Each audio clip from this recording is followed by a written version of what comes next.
dimanapun ketika terjadi sebuah dalam tanda kutip satu gerakan yang berpotensi melakukan kudeta dan selalu melibatkan orang dalam. Iya, itu situasi objektif yang bukan karena Pak Prabowo tidak punya rasa terima kasih, bukan. Bukan karena Pak Jokowi itu berambisi ingin melakukan intervensi, bukan. Tapi kondisi objektif yang memaksa Pak Jokowi ke situ, dan Pak Prabowo itu tidak ingin menjadi ada matahari kembar.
Kita harus lebih tajam lagi melihatnya ya.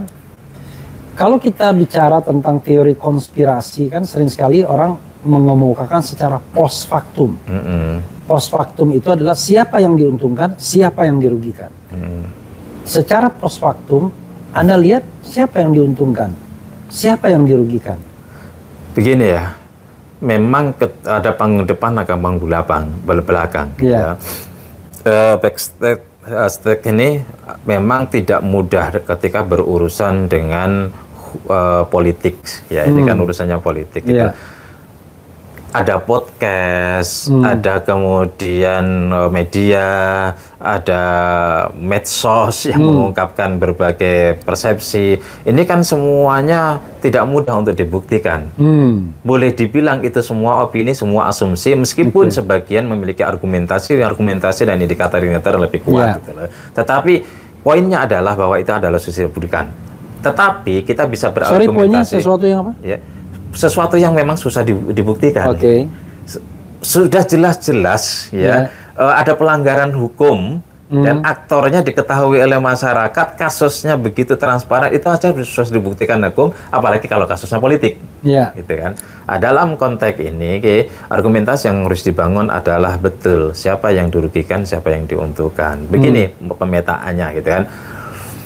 Dalam proses ini kan saya udah berapa kali menulis, ya 2 kali lah. Tanggal 10 Februari 2025 saya menulis rivalitas Jokowi vs Prabowo.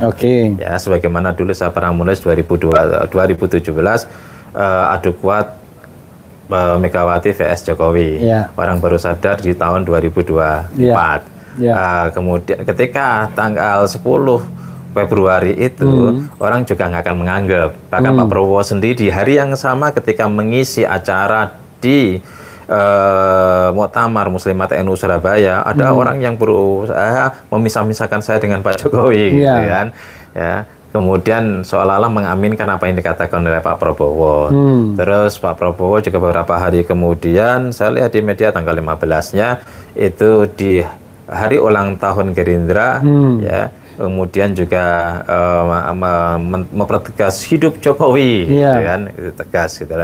Tetapi harus kita juga pahami bahwa Prabowo sama Pak Jokowi itu punya kepentingan yang tidak mungkin bisa disatukan.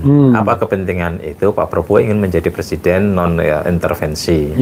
Sementara Pak Jokowi itu terdesak untuk melakukan intervensi demi untuk masa depan anaknya, demi juga masa depan menantunya, dan demi juga masa depan PSI, partai yang sedang dibesarkan. Mau tidak mau, benturan itu objektif.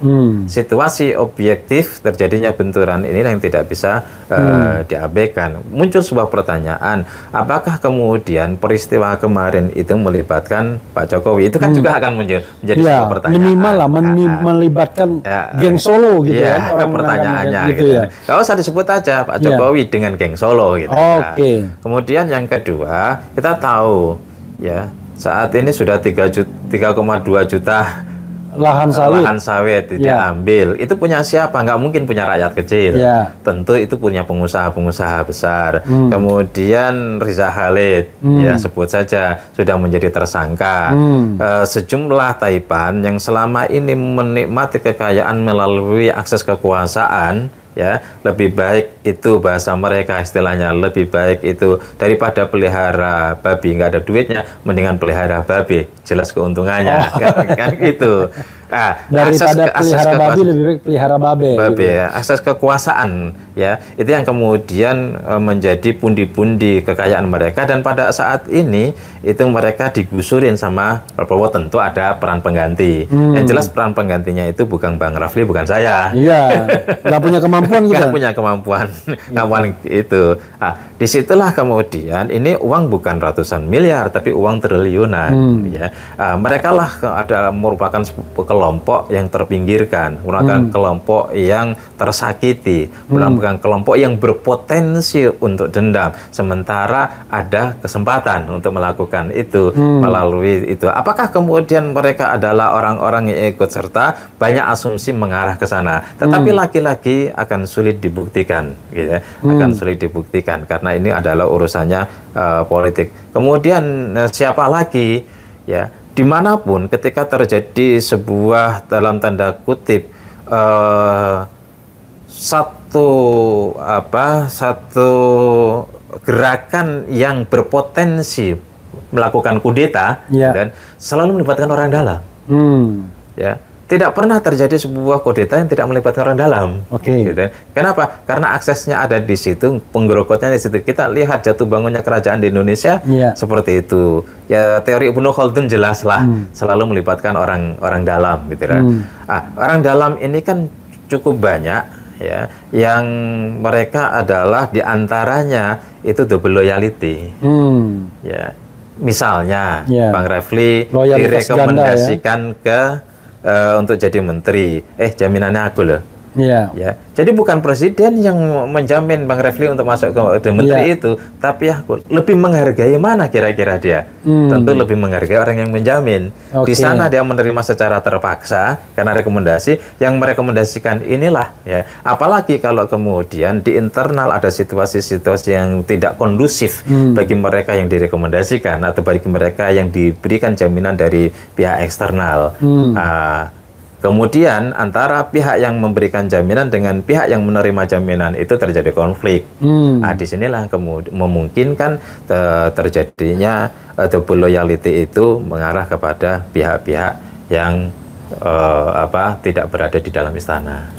Itu. Jadi Anda firm mengatakan bahwa Jokowi dan Prabowo ini sedang berkonflik begitu? Iya, itu situasi objektif yang bukan karena Pak Prabowo tidak punya rasa terima kasih, bukan. Bukan karena Pak Jokowi itu berambisi ingin melakukan intervensi, bukan. Tapi kondisi objektif yang memaksa Pak Jokowi ke situ, dan Pak Prabowo itu tidak ingin menjadi ada matahari kembar. Pertanyaannya adalah kita satu-satu ya. Kalau kita lihat demo kemarin, terlihat betul tidak ada kekompakan antara Prabowo dan Gibran. Biasanya dalam sebuah press conference mengenai kerusuhan yang terjadi, demo yang terjadi, keprihatinan dan lain sebagainya, itu presiden dalam berbagai kesempatan dan juga press conference tidak didampingi oleh wakil presiden. Kemarin misalnya didampingi oleh Megawati waktu press conference dan ketua MPR misalnya. Bahkan wakil presiden nemui ojol misalnya keluar. Jadi kelihatan tuh tidak ada kekompakan dan kelihatannya tidak dilibatkan juga dalam proses ini. Bahkan ketika menunda ke Cina, kan yang diutus AHY, ya kan, sebelum dia pergi sendiri juga akhirnya. Ini bagaimana ini? Apa yang Anda lihat soal Gibran Rakabuming Raka dan Prabowo Subianto yang notabene adalah wakil presiden dan presiden ini? Banyak sekali indikator untuk menjelaskan argumentasi itu. Ya antaranya yang kedua yang tampak kemarin itu dua hal yang jelas dan tegas. Ini situasi negara sedang emergensi. Gitu. Kemudian konferensi pers, wakil presiden nggak ada. Itu kan menjadi pertanyaan publik. Aneh, kan? Dan itu pertemuan beberapa kali, bukan hanya sekali. Itu satu. Yang kedua, kenapa Ibu Mega di situ? Sebagai ketua partai, kira-kira kalau ada misalnya gitu kan, ya kalau ini anggap sajalah katakan tidak ada Bu Mega itu netral aja gitu kan nggak mungkin datang. Bu Mega datang itu menjadi sebuah sinyal Prabowo ada di pihakku bukan di pihakmu. Dan kita lihat lah ini sudah aja. Karakter politik bahwa Megawati firm bahwa Prabowo berada di pihak dia bukan di pihak Jokowi gitu ya. Kira-kira seperti itu. Dan kita lihat hubungan Pak Prabowo Pak Bu Mega dengan SBY itu. Itu bertahun-tahun. Kalau dihitung dosa SBY kepada Mega itu kan kecil. Apalagi dengan Pak Jokowi gitu. Misalnya dianggap sangat besar, orang yang dibesarkan dari kecil, mulai jadi wali kota, gubernur, sampai kemudian presiden 2 periode. Ini indikator yang kemarin. Indikator sebelumnya juga kita lihat bahwa awal-awal jadi presiden Pak Prabowo ketemu sama Jokowi asik kan. Tapi setelah Fatihan nggak pernah ketemu kan? Setelah apa? Setelah Pak Jokowi diutus ke Fatihan. Oh, ke Vatikan. Fatikan. Nggak pernah ketemu kan? Kecuali ada berita hoax katanya malam-malam. Nggak ketemu. Sampai kemudian PSI. Baru ketemu. Setelah ketemu PSI, abolisi dan amnesti keluar. Gitu. Itu sudah bisa dilihat. Kenapa abolisi dan amnesti ini seperti melemparkan tinja ke muka Jokowi gitu? Seperti menampar muka Jokowi gitu loh. Seperti menampar muka Jokowi. Baru dari PSI udah lama nggak ketemu, kemudian datang, itu pun acara PSI, akhirnya mau tidak mau ketemu, terus kemudian pulang, lalu ya kita tahu lah Temlembong dan Hasto itu punya dalam tanda kutip rivalitas dengan Jokowi atau punya hubungan yang sangat tidak baik. Dua orang ini ditarget oleh Jokowi gitu ya. Punya hubungan yang tidak bagus, bahkan konfrontatif dengan Jokowi, terutama Hasto. Kenapa baru pulang, dan Hasto juga baru divonis. Terus kemudian diamnestikan. Kalau Temlembong kita tahu lah, tapi lebih bobotnya lebih besar ada di Hasto. Nyerang terus, kemudian jadi tersangka, habis itu diberikan amnesti setelah diketok palu vonisnya itu loh. Ini kan juga luar biasa, dan saya yakin nanti kita akan tonton indikator-indikator ini lebih transparan, lebih vulgar, yang bisa diarahkan menjadi bagian daripada panggung konfliktual dalam pengertian politik antara Pak Jokowi dengan Pak Prabowo. Kita kalau di panggung depan kan pasti tidak akan pernah diakui kan. Tapi kan itu kan panggung depan basa-basi politisi. Kalau kita kan menganalisis. Ada analisis yang mengatakan bahwa kalau kita bicara penegak hukum dan juga perangkat-perangkat penunjangnya, maka Prabowo ini baru menguasai Kejaksaan Agung dan BIN. Kalau TNI jangan dibilang lah, walaupun Panglima TNI masih orang yang lama, tetapi Prabowo kan adalah jenderal dari Panglima TNI. Tapi KPK dan kepolisian belum dikuasai oleh Prabowo, masih berkiblat pada geng Solo, ada orang mengatakan demikian. Nah, ini makin menegaskan bahwa memang persaingan itu ada, ya kan? Nah, persoalannya adalah kalau kita misalnya demo kemarin, saya agak heran juga kalau ada isu yang mengatakan yang menggerakkan geng Solo, seperti misalnya Irwandi kemarin, siapa namanya, yang anak muda itu yang yang mengatakan bahwa setelah dia lihat-lihat Ferry Irwandi kan, dia lihat-lihat katanya, wah ternyata yang mengakselerasi itu adalah akun-akun yang terafiliasi dengan geng Solo gitu. Tapi hasilnya adalah kenapa kemudian justru polisi yang menjadi the common enemy, kalau polisi ini adalah polisi yang sesungguhnya masih diandalkan geng Solo, kan begitu.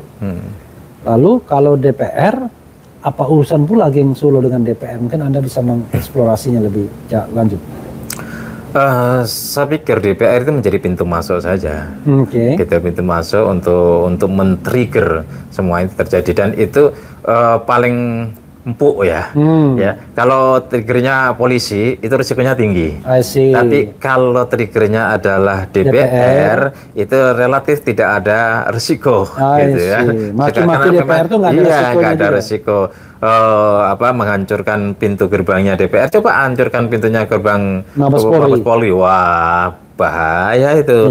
Tapi kalau DPR sudah biasa, maki-maki DPR biasa, mencemooh DPR biasa, gitu kan. DPR juga sudah kenyang, ya ibarat jadi kayak sopir angkot, dimaki sana dimaki sini, dia belok-belok aja. Ya, karena DPR juga majemuk ya, jadi tidak persorangan. Ya, tidak persorangan. Itu tidak ada garis komando, tidak punya senjata dan sebagainya lah, gitu sebagainya. Itu menjadi trigger, cocok lah untuk menjadi trigger. Tetapi kemudian terjadi insiden. Kenapa menjadi common enemy polisi pada akhirnya? Karena insiden itu. Ini ojol, kita perlu tahu bahwa ojol ini lepas sengaja tidak sengaja ya. Ini analisis yang berbeda nantinya. Apakah ini disengaja atau tidak sengaja? Ya kita coba buat analisis yang lebih detail dan lebih tajam lagi. Tetapi ojol ini ya kan, orang membuat dua pertanyaan, kok ojol ya? Kenapa nggak lain? Kenapa? Ojol ini adalah sebuah komunitas yang tingkat solidaritasnya tertinggi di Indonesia. Ya, orangnya lagi, ini kan komunitas yang istilahnya masyarakat yang bisa dikatakan kesusahannya karena faktor struktur. Gitu kan. Mereka itu, aku ini susah, aku ini gaji kecil, aku ini miskin karena kebijakan, bukan karena kami malas, ya, bukan karena kami nggak punya etos kerja, bukan karena kami bodoh, tapi karena kebijakan yang tidak berpihak kepada kami membuat kami itu miskin. Itu yang kemudian menjadi titik temu solidaritas antara mereka. Kalau dulu katakanlah Marxis itu buruh gitu kan. Ya suasananya kalau ojol itu ya kira-kira seperti itu. Kapitalisme awal muncul buruh, sekarang itu ojol ya. Kalau kita lihat Marxisme kelompok-kelompok kiri kan sudah tidak lagi ke buruh, karena memang solidaritas buruh itu, apalagi buruh relatif ada lebih sedikit kenyamanan daripada ojol lah misalnya. Ojol. Ojol ini ada 7 juta orang. Ojol itu nabrak mobil. Yang punya mobil marah, ya. Kemudian ojol-ojol yang lain itu punya solidaritas untuk menghancurkan mobil, padahal nggak tahu persoalan. Apalagi yang ini ditabrak, meninggal, dan situasinya seperti tidak darurat ketika nabrak itu, gitu kan? Tidak dalam kerumunan banyak, hanya sendiri, ditabrak, meninggal, meledaklah, maka menjadi common enemy yang pada akhirnya juga siapapun yang melihat kasus itu insiden itu akan marah. Ya, ketika solidaritas kerumunan itu muncul, yang lain juga ikut berkerumun. Tapi menjadi sebuah pertanyaan yang sangat serius menurut saya, kok alamat-alamat anggota DPR ketahuan ya?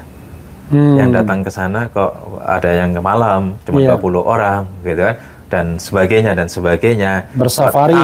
Bersafari, kok tahu persis titiknya, gitu. Tahu persis ininya. Ini saya pikir sebuah kerumunan yang isinya sebagian orang sudah sengaja untuk melakukan itu, bukan tindakan yang terjadi secara spontan. Kalau itu secara spontan, dari situlah kemudian bisa kita maknai, berarti bahwa demo itu tuntutan rakyat, kemarahan rakyat, semangat rakyat untuk terjadinya sebuah perubahan, tetapi juga penunggangnya tidak kalah canggihnya di dalam mengelola situasi seperti ini.